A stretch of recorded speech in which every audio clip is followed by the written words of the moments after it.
आइए बच्चों, आपका स्वागत है आपके अपने YouTube चैनल SPC क्लासेस में। आज की क्लास में हम लोग पढ़ने वाले हैं भारत का भूगोल क्लास नंबर 16।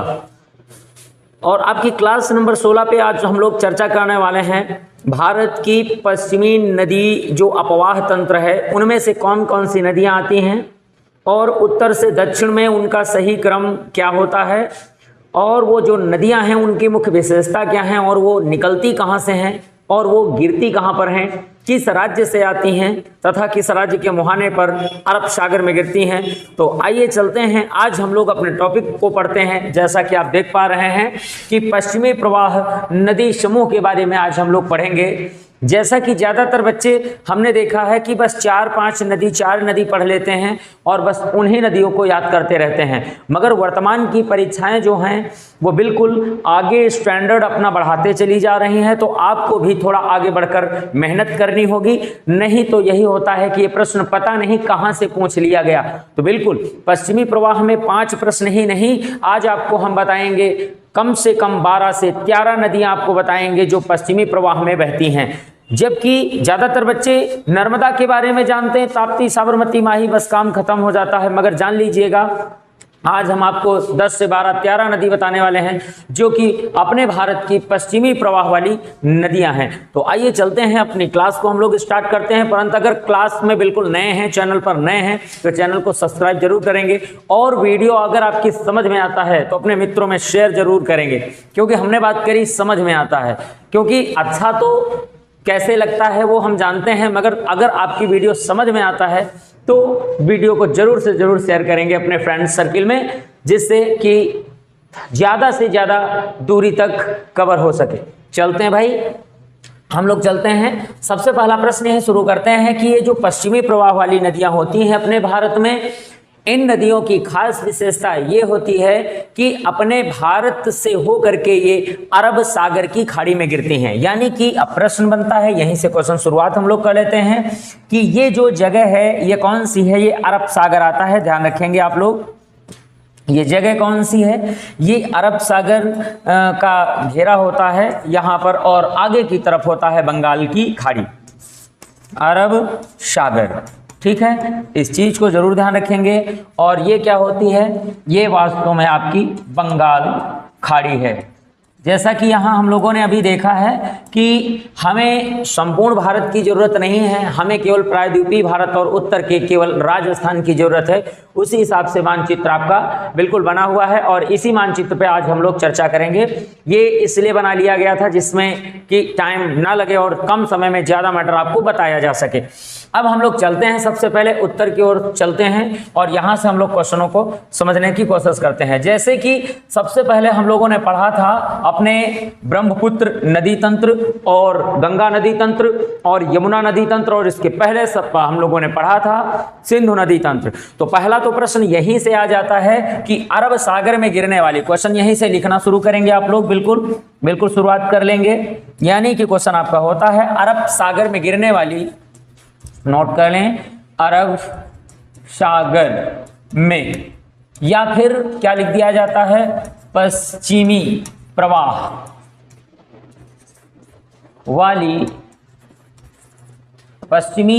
वाली भारत की सबसे लंबी नदी। ठीक है, इस चीज को जरूर ध्यान रखेंगे, लंबी नदी। अब प्रश्न यहां पर आ जाता है, यहां पश्चिम की ओर बहने वाली, या फिर आप प्रश्न पे जरा सा गौर करेंगे। जैसा कि अभी यहां पर एक बात आपको बताई गई, यहां क्या लिखा, अरब सागर में गिरने वाली या अरब सागर में या फिर पश्चिमी प्रवाह वाली भारत की जो सबसे लंबी नदी है वो कौन सी है? यानी कि सिंधु नदी जो होती है वो अपने भारत की नदी है, क्योंकि यह सबसे उत्तर से आकर के कहां पर, इस जगह पर कराची स्थान होता है। क्या है?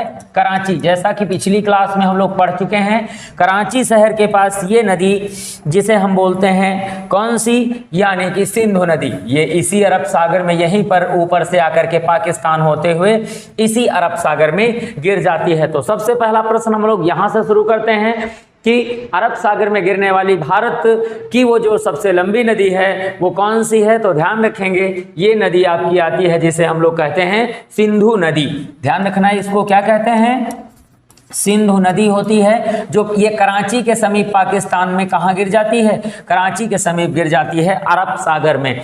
अब हम लोग चलते हैं अपने भारत की पूर्ण नदियों के, क्योंकि ये अपने भारत की संपूर्ण नदी नहीं है, क्योंकि यह नदी जो सिंधु नदी के नाम से जानी जाती है, ये नदी चीन तिब्बत के मानसरोवर झील के समीप सिंगी खम्बन नामक स्थान या सानो ख्वाबाब नामक हिमनद के समीप से निकलती है, इसीलिए इसी नाम से वहां पर जानी जाती है। और उसके बाद ये अपने भारत के केंद्र शासित प्रदेश लद्दाख राज्य में प्रवेश करती है, और उसके बाद ये बिल्कुल दुर्दिस्तान पाकिस्तान का जिला होता है, जहां पर प्रवेश कर जाती है, और ये बिल्कुल पाकिस्तान होते हुए कराची शहर के समीप अरब सागर में गिर जाती है। तो ये अपने भारत की साथ साथ में ये चीन तिब्बत एवं पाकिस्तान की भी नदी है, इसलिए ये पूर्ण नदी भारत की नहीं होती है।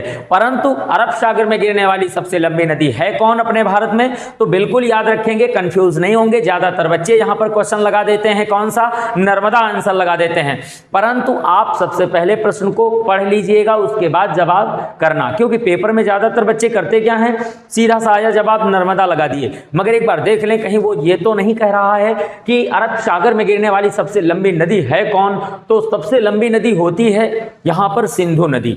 ठीक है, अब चलते हैं, जैसे कि अभी अब सिंधु नदी की बात की गई, तो सिंधु नदी की लंबाई भी आप पूरी याद रखेंगे। वैसे मैं यहाँ पर लिख देता हूँ, इसकी जो लंबाई होती है वो 2880 किलोमीटर की सिंधु नदी की लंबाई होती है। इसे आप बिल्कुल नोट कर लीजिए और इसे याद रखेंगे। अब हम लोग चलते हैं अपने इस ग्राफिक और भारत के मानचित्र के अनुसार हम लोग अपनी सभी नदियों के बारे में देखना शुरू करते हैं।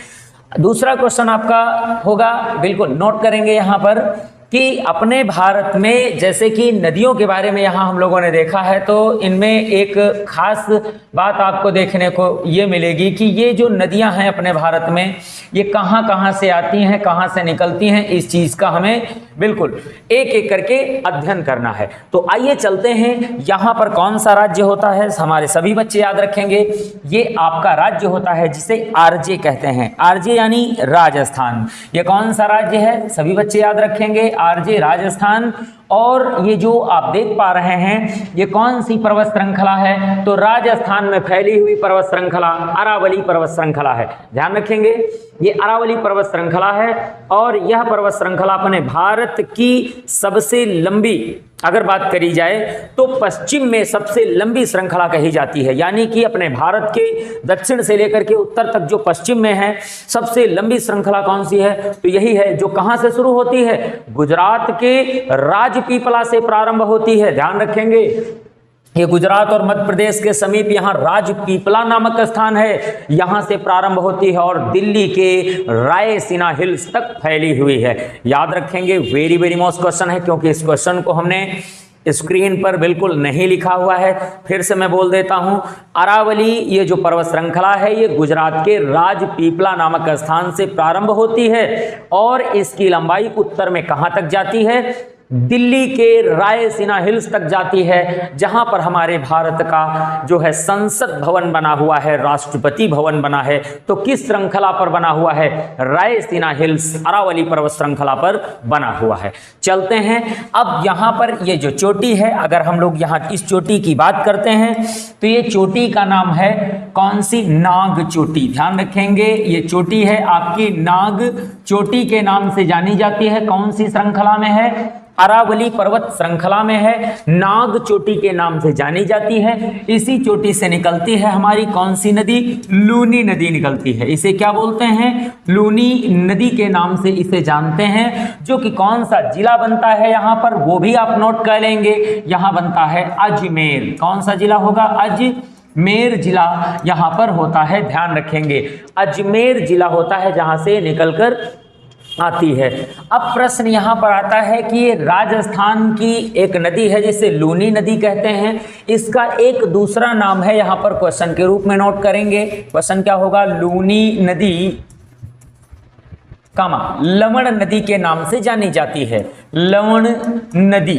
ठीक है, ये जरूर ध्यान रखेंगे, ये जो हमारी लूनी नदी है ये दूसरे किस नाम से जानी जाती है, लूनी नदी को लवण नदी भी कहते हैं, ये बात जरूर ध्यान रखें। ठीक है, लवण नदी भी कहते हैं क्योंकि ये एक खारे पानी की अपने भारत की नदी है। और दूसरा क्वेश्चन होता है, बिल्कुल नोट करेंगे, यानी कि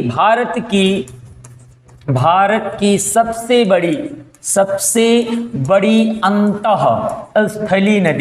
स्थलीय नदी, ये भी बिल्कुल नोट कर लीजिएगा। अपने भारत की सबसे बड़ी अंतःस्थलीय नदी कौन सी है? तो बिल्कुल लूनी नदी नोट कर लीजिए। और दूसरा क्वेश्चन आपका है कि भारत में लूनी नदी को क्या कहते हैं? लवण नदी के नाम से इसे जाना जाता है। ध्यान रखेंगे इस चीज को। लवण नदी कहाँ से आती है? राजस्थान राज्य के नागचोटी अजमेर जिले की अरावली पर्वत श्रृंखला से निकलती है।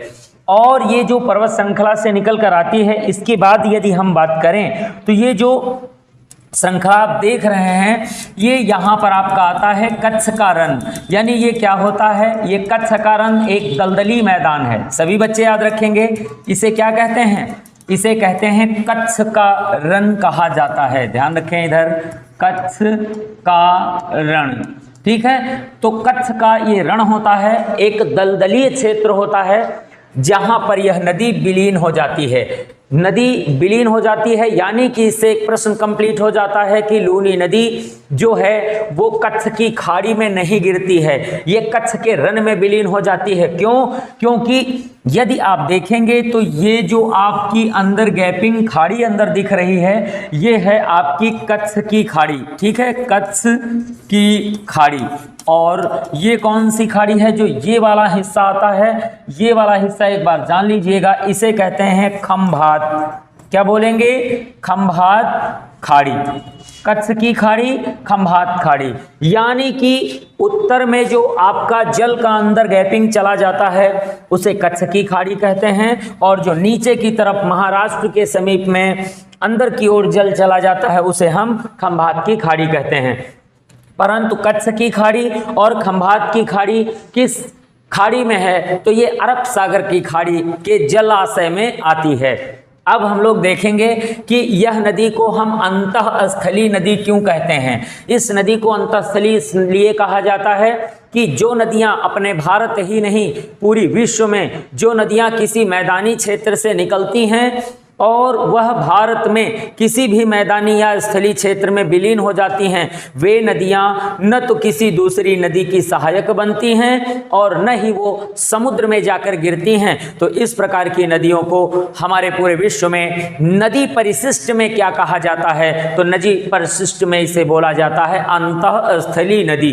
क्योंकि भारत की दृष्टि से नदियों को 3 भागों में बांटा गया है। नंबर 1 हिमालयी नदियां या सदाबहारी नदी, हिमालयी नदी या सदावाहिनी नदियां। दूसरा प्रायद्वीपीय नदियां या मौसमी नदियां कही जाती हैं, जो कि अगर देखेंगे तो मानसूनी वर्षा के जल से ही प्रवाहित होती हैं। और हिमालयी नदियां जो सदावाहिनी होती हैं, ये बर्फ के ग्लेशियर से निर्मित होती हैं और ये वर्ष भर प्रवाहित होती रहती हैं। और उसके बाद तीसरा प्रश्न आपका बनता है कि अंतःस्थलीय नदी। तो प्रश्न ये हो जाता है कि अंतःस्थलीय नदी वो नदी होती है जो कि, ध्यान रखें, मैं किसी मैदान या स्थल से निकलकर किसी मैदान या स्थल में ही विलीन हो जाती है। ऐसी नदियां न तो किसी की सहायक बनती हैं और न ही वो समुद्र में मिलती हैं। ऐसी नदियों को क्या कहते हैं? अंतःस्थलीय नदी कहते हैं। अब प्रश्न आता है कि लूनी नदी की लंबाई कितनी है? तो 320 किलोमीटर। बिल्कुल इसको याद रखेंगे, इसकी लंबाई कितनी होती है? 320 किलोमीटर होती है, ध्यान रखना। अब हम लोग चलते हैं अपनी साबरमती नदी चलते हैं। और साबरमती नदी जो कहाँ से निकलती है? ध्यान रखेंगे, ये अरावली पर्वत में ही एक झील आती है। झील को हम क्या कहते हैं? ध्यान रखेंगे, पुष्कर झील के समीप, बिल्कुल जयसमंद। क्योंकि यदि आपसे पूछा जाए लूनी नदी किस झील से निकलती है, तो लूनी नदी की झील होती है पुष्कर झील, ठीक है। यहां पर नोट कर लीजिए आप, बिल्कुल इसे क्या कहते हैं? इसे बोलते हैं पुष्कर झील, पुष्कर झील कहते हैं। और जो साबरमती नदी है, ये नदी का नाम एक बार नोट कर लें, इसे क्या कहते हैं? साबरमती कहते हैं। साबरमती नदी है। तो ये साबरमती नदी कहाँ से निकलती है, ध्यान रखेंगे, ये साबरमती नदी निकलती है अरावली पर्वत के समीप ही। दो छोटी छोटी झीलें हैं जो आपस में मिली हुई हैं, जिसे क्या कहते हैं, एक को बोलते हैं जयसमंद और एक का नाम होता है राजसमंद। दोनों क्वेश्चन एक साथ याद रखेंगे भाई, जयसमंद झील और राजसमंद झील। तो जयसमंद झील, राजसमंद झील ये आपकी अरावली पर्वत श्रृंखला में आती हैं, जहां से साबरमती नदी निकलती है। और यह नदी जो है राजस्थान होते हुए, सीधे राजस्थान होते हुए यदि देखा जाए तो राजस्थान और गुजरात में ये प्रवाहित होती है। और ये नदी गिरती कहाँ पर है, यहाँ खंभात की खाड़ी है। जैसा कि अभी आपने देखा, ये जो नदियों का घेरा है, यहाँ पर संपूर्ण नदियां खंभात की खाड़ी में गिरती हैं, मगर लूनी नदी कच्छ के रन में गिरती है, जबकि कच्छ की खाड़ी जो है वो अलग है, कच्छ की खाड़ी में नहीं गिरती है। ये कहाँ पर गिरती है साबरमती नदी, ये गिरती है, याद रखेंगे, खंभात की खाड़ी में गिरती है। अब साबरमती नदी की लंबाई 371 किलोमीटर आती है। कितनी आती है, 371 किलोमीटर की इनकी लंबाई होती है। ध्यान रखेंगे, क्योंकि साबरमती नदी एक पूर्ण नदी है। पूर्ण नदी का मतलब क्या होता है कि किसी स्थान से निकल करके अपने गंतव्य तक पूर्ण जो है परिपथ स्वयं द्वारा तय किया जाता है, किसी नदी का सहायक नहीं होती है। तो यह नदी किसी की सहायक नदी नहीं है, यह अपने में एक परिपूर्ण नदी कहलाती है। बिल्कुल याद रखेंगे। साबरमती नदी के तट पर यहाँ गुजरात में एक शहर बसा है, जिसे आप क्या कहते हो, बिल्कुल नोट कर लीजिएगा, इसे हम लोग कहते हैं अहमदाबाद कहते हैं।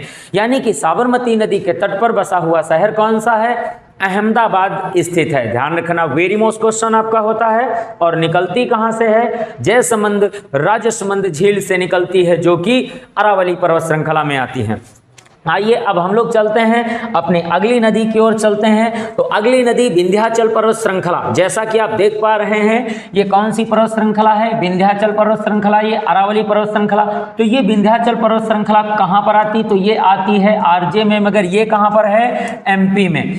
जैसा कि आपने देखा कि अरावली पर्वत के बाद हमारा विंध्याचल पर्वत आता है, जो कि मध्य प्रदेश और गुजरात की सीमा से शुरू होता है और पूर्व में उत्तर प्रदेश के, कहां तक, पूर्व में उत्तर प्रदेश के मिर्जापुर तक फैला हुआ है। इसे हम क्या कहते हैं, विंध्याचल पर्वत श्रृंखला के नाम से जाना जाता है। अब यहां पर ध्यान रखना है कि जो विंध्याचल पर्वत श्रृंखला है, यहां से निकलने वाली कौन सी नदी है, इसे हम लोग कहते हैं माही नदी।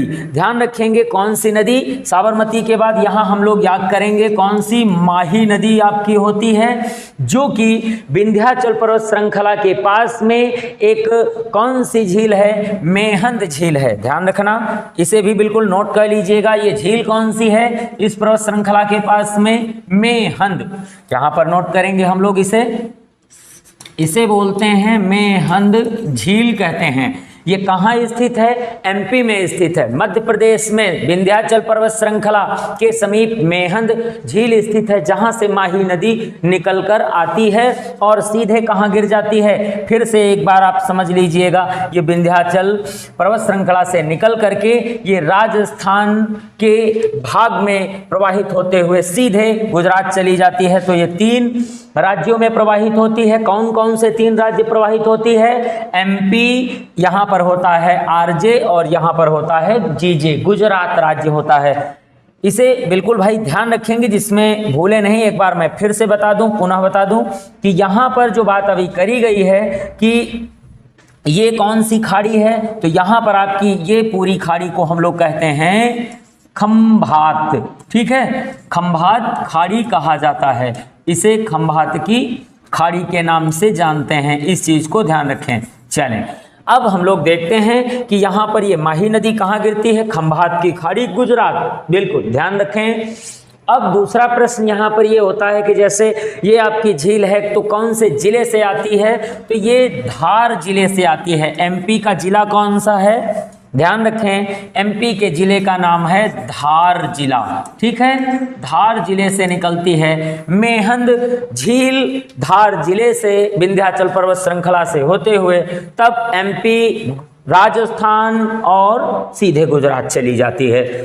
और इसकी लंबाई के बारे में हम देखते हैं तो ये जो नदी लंबी है तो ये 585 किलोमीटर की इसकी कुल लंबाई होती है। तो कितनी याद करेंगे, 585 किलोमीटर की माही नदी लंबी है। अब हम लोग देखते हैं अपनी अगली नदी के बारे में देखते हैं, जैसा कि हम लोग थोड़ा सा आगे बढ़ें और देखें कि हमारी अगली नदी कौन सी है जो खंभात की खाड़ी अरब सागर में गिरती है। अब हम लोग आ जाते हैं अपने यहाँ पर देखेंगे सतपुड़ा पर्वत।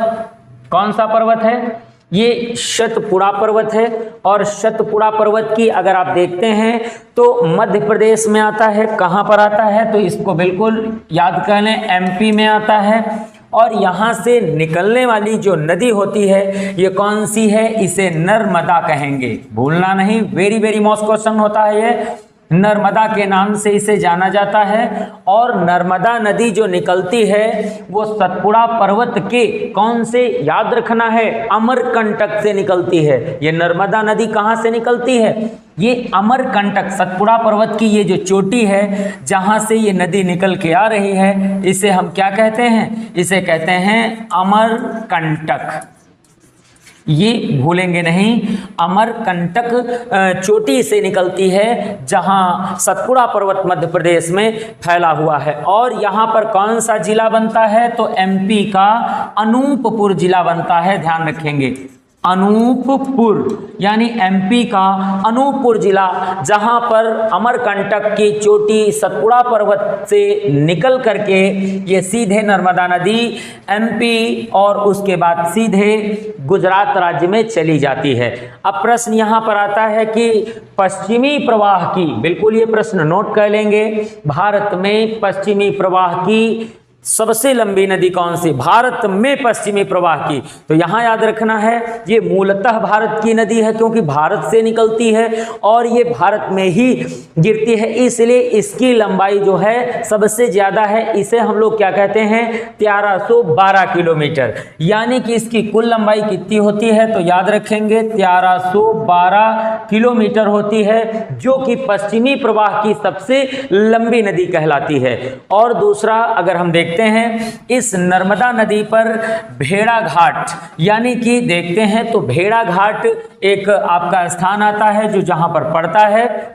और दूसरे अगर इसके शहर की बात करेंगे तो बड़ोदरा और कौन सा, जबलपुर। भेड़ा घाट बिल्कुल कहते हैं ना, धुआंधार जलप्रपात जो आता है वो भेड़ा घाट के समीप आता है, भेड़ा घाट कहा जाता है। और उसके बाद कौन सा, जबलपुर याद रखेंगे, जबलपुर इसी नदी के तट पर बसा हुआ है। और उसके बाद जिसे बड़ोदरा गुजरात में स्थित है, ये कहाँ पर है, ये बड़ोदरा है, इसे भी याद रखेंगे, ठीक है, बड़ोदरा। अब आपको कंफर्म हो गया कि नर्मदा नदी कहाँ गिरती है, तो बिल्कुल वही बात आई, यही खंभात की खाड़ी याद करना है, गुजरात राज्य याद करना है।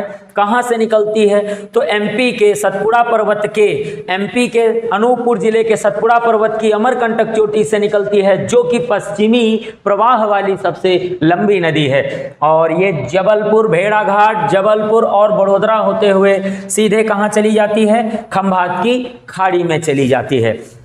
अभी हम आपको बताते हैं कि इन पश्चिमी प्रवाह की नदियों की एक सबसे बड़ी विशेषता होती है कि बिल्कुल यहाँ पर अगर चाहें तो प्रश्नों को नोट कर लेंगे एक बार, उसके बाद हम लोग आगे चलते हैं। सबसे पहला प्रश्न यहाँ पर आप नोट करें, यानी कि क्वेश्चन हो जाता है पश्चिमी प्रवाह वाली सभी नदियाँ डेल्टा का निर्माण, याद रखेंगे, अगर आपको आंसर आता है तो बिल्कुल कमेंट में जरूर बताएं, का निर्माण आगे क्या लिखेंगे, करती हैं या नहीं करती हैं, तो बिल्कुल ये निर्माण नहीं करती हैं। अगर ये निर्माण नहीं करती हैं तो प्रश्न यहाँ पर ये आता है कि फिर ये जो नदियाँ होती हैं, जितनी अभी आपने देखी यहाँ पर पश्चिमी प्रवाह की जो भी नदियाँ अभी तक ऊपर पढ़ चुके हैं, नीचे की अभी नदियाँ हम लोग पढ़ेंगे, तो उन नदियों में से नीचे तक की किसी भी नदी में यानी कि डेल्टा का निर्माण नहीं होता है। अब प्रश्न आता है कि अगर डेल्टा का निर्माण नहीं होता है तो ये क्या बनाती हैं, आगे नोट करेंगे, इसका दूसरा प्रश्न के रूप में नोट करेंगे। ये नदियां, इसको इस तरीके से नोट करेंगे, ये सभी नदियां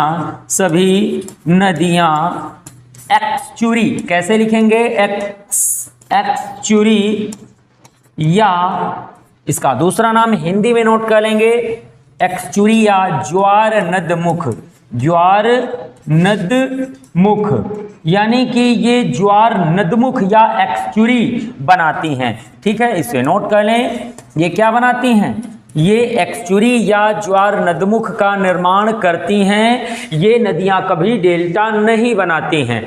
अब दूसरी चीज हम आपको बताते हैं कि ये जो नदियां होती हैं जितनी पश्चिमी प्रवाह वाली हैं, उनमें से कौन सी नदी या फिर सभी नदी, इनका जो अपवाह है वो कैसा है, ये नदियां खड्ड में होकर बहती हैं, यानी कि जिसे भ्रंश कहते हैं। तो दूसरा क्वेश्चन पुनः नोट कर लीजिएगा, ये सभी नदियां, यानी कि ये सभी नदियां, यहां पर किसी को छोड़ा नहीं जाता है, सभी नदियों को उठाया जाता है। परंतु आप अब जान चुके हैं कि इन नदियों में से सबसे लंबी नदी है कौन। इन नदियों में से सबसे लंबी नदी आती है आपकी नर्मदा आती है, जिसकी लंबाई 1312 किलोमीटर है, यानी 1312 किलोमीटर है। इतनी लंबी पश्चिमी प्रवाह की दूसरी कोई नदी अपने भारत में नहीं है। ठीक है, तो यहां पर हम लोग जो क्वेश्चन लिख रहे हैं पहले उसे पूरा करते हैं। ये सभी नदियां, क्वेश्चन आपका बनता है ये सभी नदियां, आगे लिखेंगे खड्ड, ये सभी नदियां खड्ड या फिर भ्रंश घाटी में बहती हैं। ठीक है, नोट कर लें, बिल्कुल वेरी मोस्ट क्वेश्चन होता है, में बहती हैं, यानी कि ये जो नदियां होती हैं ये भ्रंश घाटी या भ्रंश कगार में होकर बहती हैं। यही कारण से इनके जो अपवाहिक मार्ग होते हैं वो संकरे होते हैं और ये दोनों तरफ पर्वतीय घाटियों से घिरी होती है। और जब ये नदी हमारी ये जो पश्चिमी घाट होता है, यहाँ गुजरात से लेकर के कहाँ तक, केरल तक, गुजरात से लेकर के केरल तक जो पश्चिमी घाट पर्वत श्रृंखला होती है वह एक प्रकार की, एक बार समझेंगे मन से बिल्कुल, एक प्रकार की खड़ी कगार श्रृंखला है। कैसी है ये खड़ी कगार श्रृंखला है, जिससे यहाँ की सभी नदियाँ पानी में मिलती नहीं, ये पानी में सीधे कूदती हैं। इसलिए यह नदियाँ क्या बनाती हैं, ये नदियाँ एक्चुरी या ज्वार नदमुख बनाती हैं। और दूसरी चीज कि इन नदियों का ये जो अपवाह होता है, जो राज्यों से होकर के बह के आती हैं, वो किस मार्ग से होकर आती हैं, भ्रंश घाटी मार्ग से होकर बहकर आती हैं, या खड्ड जिसे कहते हैं ना खड्ड, ये खड्ड लिखेंगे भाई, इसको क्या लिखेंगे आप लोग ध्यान रखना गलत ना होने पाए, खड्ड से होकर बहती हैं या भ्रंश घाटी से होकर बहती हैं। तो यहाँ पर हमने एक नदी के लिए नहीं, सभी नदियों के लिए कॉमन क्वेश्चन यहाँ पर हमने नोट किया है। अब चलते हैं हम लोग अपनी अगली नदी की ओर चलते हैं और ये वाले प्रश्न को हम लोग हटा देते हैं। बिल्कुल नोट जरूर कर लें भाई, जिसमें हमारा कोई भी बच्चा अगर क्लास वो पूरी देखता है तो उसको कोई हरा ना सके, बस यही हमारा लक्ष्य है कि अगर आपने मन से क्लास करी तो उसके बाद आपको कहीं देखने की आवश्यकता नहीं पड़ेगी और न ही कहीं किताब की आवश्यकता पड़ेगी, क्योंकि आप सबसे विस्तृत और सबसे अलग तरीके से आप अपने अध्ययन को कर रहे हो। देखते हैं अब हम लोग आ जाते हैं, ये मुल्तई की पहाड़ी है। कौन सी पहाड़ी है, मुल्तई की ये पहाड़ी है। ये मुल्तई की पहाड़ी कहाँ पर पड़ती हैं, तो ये एमपी में पड़ती हैं, ये भी याद रखेंगे। ये जो मुल्तई की पहाड़ी है वो कौन से राज्य में है, एमपी में स्थित है। और मुल्तई की पहाड़ी से निकलने वाली नदी कौन सी है, ताप्ती। इसे क्या कहते हैं, इसे ताप्ती नदी कहते हैं। ताप्ती को कई बार इसे तापी भी कहा जाता है, इसका एक उपनाम होता है तापी नदी या ताप्ती नदी कहा जाता है। एमपी के मुल्तई, एमपी के जो मुल्तई होता है यहाँ से निकलती है और यहाँ पर जिला कौन सा बनता है, तो एमपी का जो जिला बनता है वो बनता है बैतूल। बैतूल जिले से ये नदी निकलती है और पर्वत श्रृंखला का नाम मुल्तई है। और इसके बाद ये नदी यहाँ पर एमपी और यहाँ आ जाती है कहाँ, एमएच, क्योंकि यहाँ पर इसका एमएच महाराष्ट्र राज्य आ जाता है और पुनः ये गुजरात राज्य में खंभात की खाड़ी में गिर जाती है। तो अभी आपने देखा कि इसमें कितने राज्य हो गए, इसमें राज्य की संख्या हो गई 3। और ये भी नदी क्या बनाती है, बिल्कुल वही बात आई जो अभी कॉमन तरीके में हम लोगों ने क्वेश्चन तैयार किए, बिल्कुल वही निर्माण करती है, यानी एक्चुरी बनाती है। अब इसके बाद हम लोग देख रहे हैं यहाँ पर हमारी अगली नदी के बारे में अब हम लोग देखेंगे। ये नदी अब यहाँ पर कौन सा राज्य आ जाता है, क्योंकि सबको पता है कि गुजरात के नीचे और एमपी के नीचे महाराष्ट्र राज्य आता है।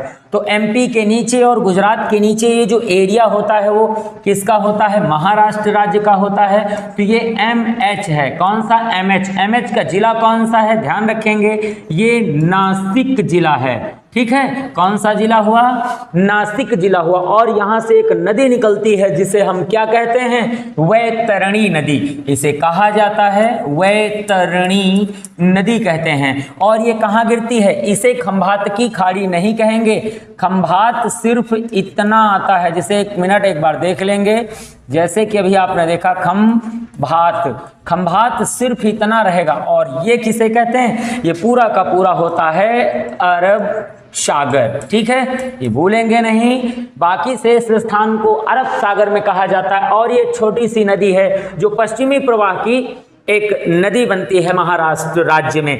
अब हम लोग यहाँ पर देखते हैं, पहले एक छोटा सा मानचित्र आधारिक रूप में देखते हैं।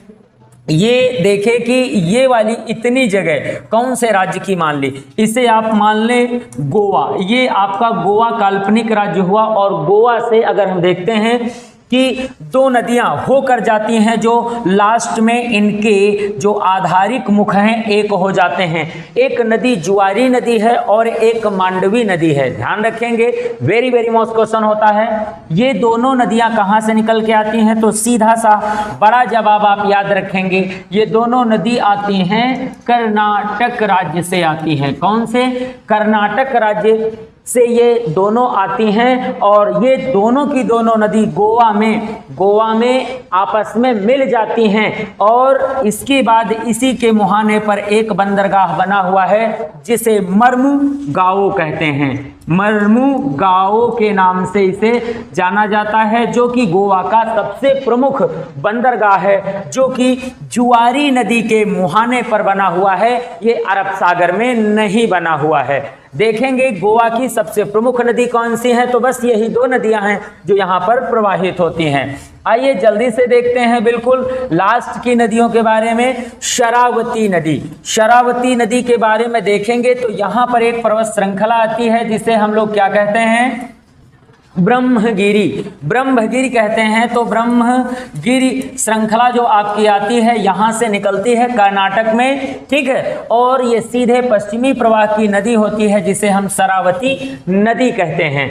और यहाँ कर्नाटक राज्य में इस पर एक जलप्रपात बना हुआ है जिसे महात्मा गांधी या जोंग या गरसोप्पा जलप्रपात कहते हैं। क्या कहते हैं, या तो महात्मा गांधी जलप्रपात कहा जाता है या तो गरसोप्पा जलप्रपात कहा जाता है। कौन सी नदी पर बना हुआ है, बिल्कुल याद कर लें, शरावती या सरवती नदी पर बना है, जो ब्रह्मगिरी की पहाड़ी कर्नाटक से निकलकर आती है। कौन सा राज्य, कर्नाटक से निकलकर आती है। अब हम लोग इस जगह पर देखेंगे कि ये इतना राज्य कौन सा है, इतना हो जाता है आपका केरल। एक मिनट ध्यान रखेंगे, यहाँ पर ये कौन सा है जिसे हम केरल कहते हैं, जो कि केरल का हिस्सा बना देता है। जैसे देखें ये इस तरीके से, ये वाला पार्ट कौन सा है, ये है केरल और ये है आपका तमिल। इस चीज को जरूर ध्यान रखेंगे। तो यहाँ पर केरल के पास से ही सबसे पहले देखेंगे भरतपुझा नदी। कौन सी नदी है, भरतपुझा नदी, या इसे पोन्नानी कहते हैं। इस नदी को पोन्नानी के नाम से जाना जाता है। और ये नदी किस नाम से, नीली नदी, इसे क्या कहते हैं, केरल का नील, इसे कहते हैं केरल का नील कहा जाता है। याद कर लीजिए, ये नदी जो है भरतपुझा या पोन्नानी के नाम से जानी जाती है, जो कि हमारी केरल की और तमिलनाडु की जो काडेमम की पहाड़ियां हैं, अन्नामलाई की पहाड़ियां हैं, इन्हीं पहाड़ी से तमिल से निकल कर आती है और सीधे कहाँ चली जाती है, ये केरल होते हुए अरब सागर में गिर जाती है। अब देखेंगे इसके बाद हम लोग देखेंगे ये नदी है हमारी पेरियार। पेरियार नदी हमारे भारत की सबसे दक्षिणी नदी आती है, जो कि अरब सागर में गिरती है, यानी अरब सागर में गिरने वाली सबसे दक्षिणी नदी का नाम क्या है? पेरियार नदी है। ये पेरियार नदी केरल में ये जो आपकी झील आती है, इसे हम क्या कहते हैं? इसे हम पेरियार झील कहते हैं, और इसी झील में ये नदी गिर जाती है। यानी कि ये नदी आपकी जो है कहाँ नहीं जाती है? ये अरब सागर में नहीं गिरती है, ये इसी मुहाने पर गिर जाती है। जो इस झील के समीप ये एरिया बनाता है उसे बेम्बानद झील कहते हैं। क्या बनाते हैं? बेम्बानद झील। ठीक है, इसको बेम्बानद कहते हैं। और ये निकलती जहां से है, याद रखेंगे, वो पेरियार से निकलती है, पेरियार झील से निकलती है, इसे जरूर याद रखेंगे। ठीक है, तो ये बेम्बानद झील है जहां पर गिर जाती है। तो ये रही आपकी पश्चिमी प्रवाह की नदियों का संपूर्ण समूह, जो कि अभी आपने संपूर्ण रूप से देखा, जो कि एक मानचित्र आधारित आपका अभ्यास रहा। मिलते हैं अगली क्लास में, तब तक के लिए जय हिंद।